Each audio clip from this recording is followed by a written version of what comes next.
Well, dobro jutro, my friend. From a chilly Martha's Vineyard, little island off the coast of Massachusetts. Guys and gals, I'm still alive from this voodoo. So I know a lot of people mentioned it from my last video. I'm okay. I'm still healthy. I'm still alive. So it hasn't cursed me just yet.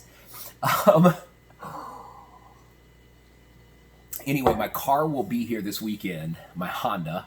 It's going to be shipped over on the boat, so I can't wait for that. I live about a mile away from town, like I told you. So for me to go anywhere, I got to walk like a mile, which isn't that bad. I mean, when you come from for you Europeans, it's not bad. In USA, people see you walking, they're like, "What the hell's this guy doing?" You know. But anyway, can't wait for that. It's warming up slightly here, and I've been getting up at 4:35 in the morning, doing jumping jacks, sit-ups. I'm going to start my jogging routine. Every time I come to the USA, I lose a lot of weight, about 20 pounds typically. I get down to about 185, which is perfect for me. In Serbia, the reason I put on so much, all my Serbian friends are like, how can you lose weight in the USA? Because everybody else is fat. But I just do. I don't know. I do a lot more movement here. In Serbia, I eat so much fast food because it's so delicious. The rostil, it's so cheap, it's so convenient that I eat so much bread and meat. When I come back here, I don't eat that much of that because a burger's $15, okay, here on this island. So I'm a little bit healthier. Anyway, my friends, the reason I'm making a video today is because I thought you would enjoy this funny story. If you watched my video where I said my last days in Serbia till October, if you watched that video,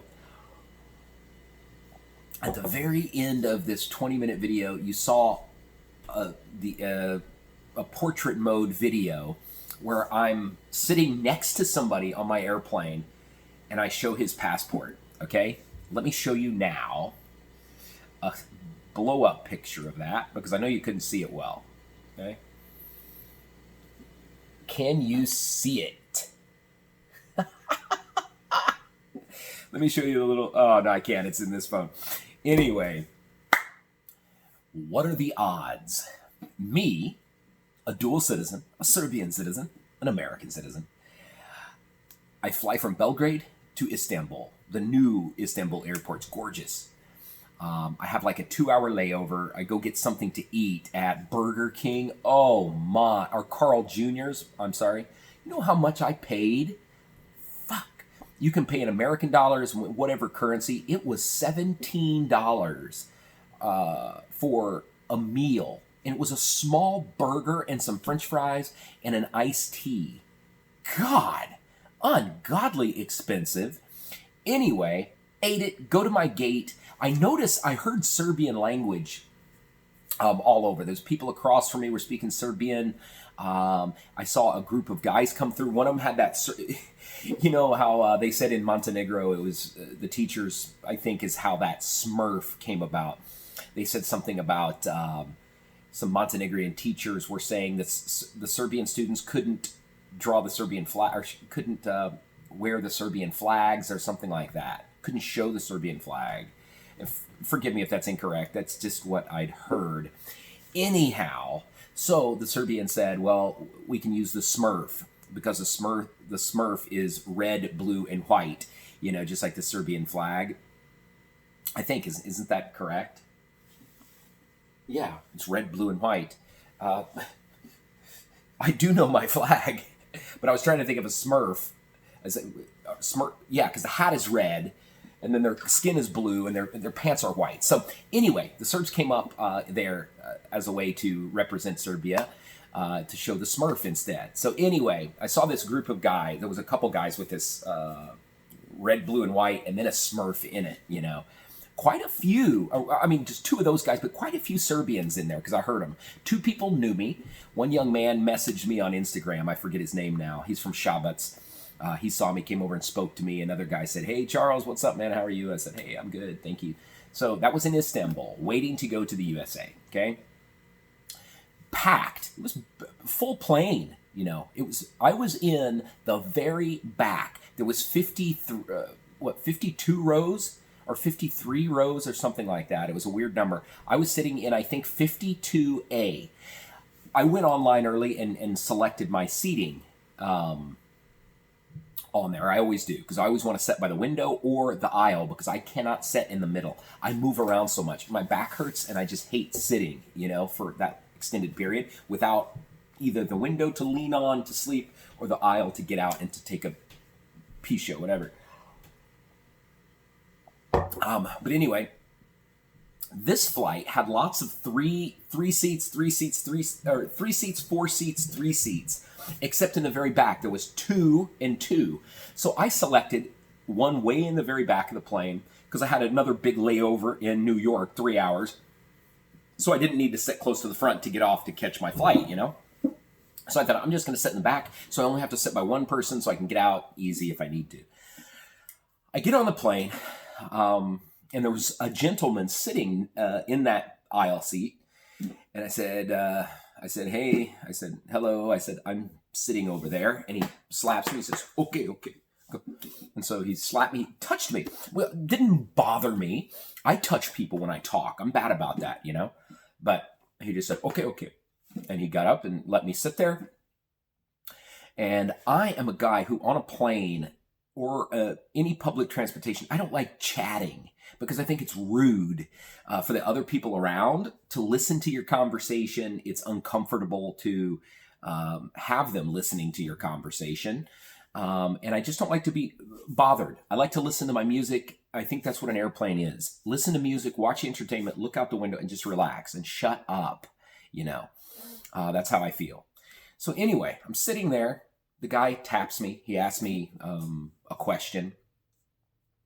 What did he ask me? He said, when will the plane arrive or whatever? And I said, it's supposed to arrive into New York at 6 p.m. Eastern time, New York City time. And he said, okay. Put my music back in. Plane takes off. Long story short, we're going about maybe an hour into the flight. They come on the airplane. The stewardesses come on, and they say, to enter the United States of America, you must fill out this form that states your name, where you live, contact information for contact tracing and stuff like that. So we're going to pass them around. So the stewardess came around and gave everybody this piece of paper, and I snagged a pen from her because I didn't have one. And this guy's next to me. And so I quickly fill it out because it was easy. It was in English, of course. I fill it out, both sides of this piece of paper, and I put it away. And then I'm listening to a movie, and he taps me again, and I say, yes. He says, can you help? Or anyway, before this, I noticed when I'm sitting there, he is like focused. There was a group of Serbians. You could tell you could tell the Serbians on an airplane from a mile away because most of them are loud. They're talking in a group, and they kept sliding their masks down, And so I was like, oh my God, I hope I could see them.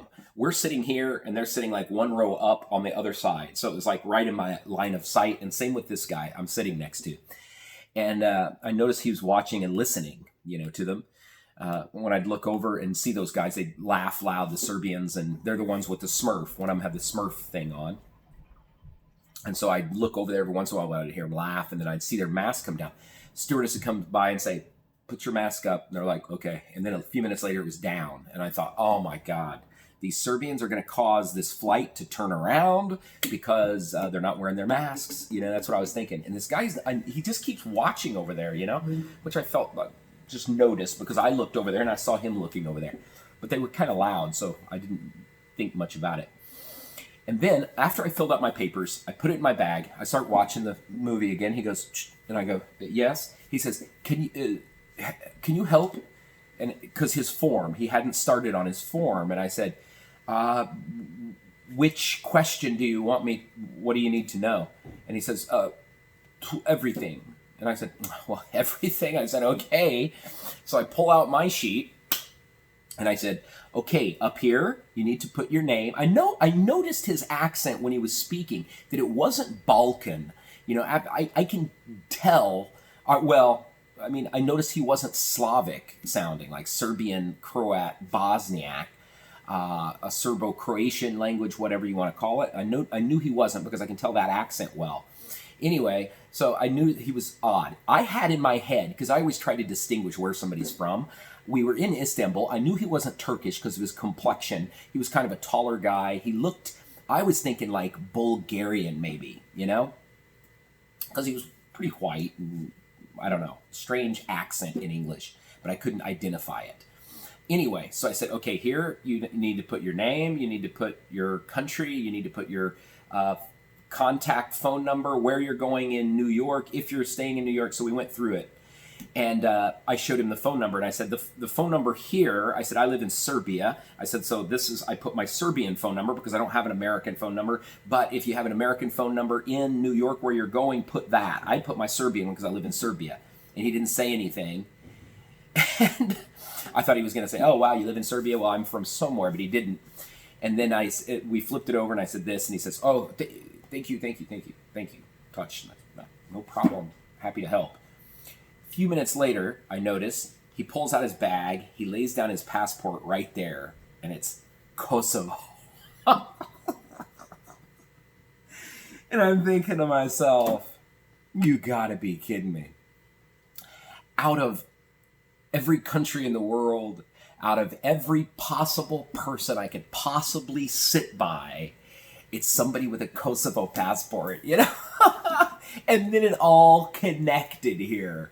Those loud groups of Serbians that were speaking over there, he was listening and looking over there. They had that Serbian Smurf shirt. So I just thought that was such a funny story. After we didn't have too many more conversations, just basic. We get close and he says, do we give this to security? I said, yeah, they'll take it. I said, they're going to ask for it whenever you go to Customs and Border Protection, or the National Guard is going to be here and take them from you. And that's how it was. The National Guard is stationed at all these places and they take that form from you. But anyway, I thought that was funny. I was trying to distinguish where this guy's from. I mentioned, hey, yeah, I'm from Serbia. I live in Serbia here. And then all of a sudden, here's his Kosovo passport. Oh, Bato. And I was thinking to myself, I hope this isn't one of those, because I got lots of death threats, you know.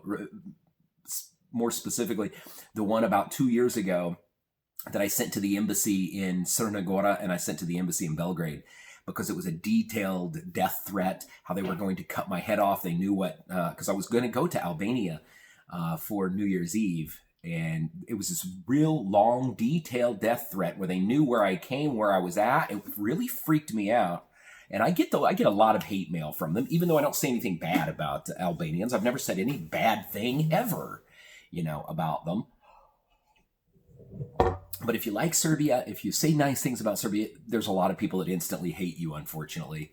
And anyway, I was thinking to myself, whenever he was looking at my sheet, you know, because I was saying, okay, this is your name. And I thought, oh my God, maybe this guy is one of those who hate me. He's going to see my name, see I lived in Serbia. He's going to sit over here on his phone while he's doing Wi-Fi and find Charles Cather. He's sitting by me. Maybe he has a bomb. Maybe he has a knife. Oh, God. Now he knows my phone number. Oh, Bato, you know. That could have just been a ploy. Him saying, can you help me with this? So I pull mine out. He maybe saved all my digits. I don't know. He knows where I'm at now. So anyway, if you don't hear from me for a while, you'll know. My head is gone, and my body is property of an Albanian. Anyway, my friends, that's it for today. Hope you're well. Ciao, ciao.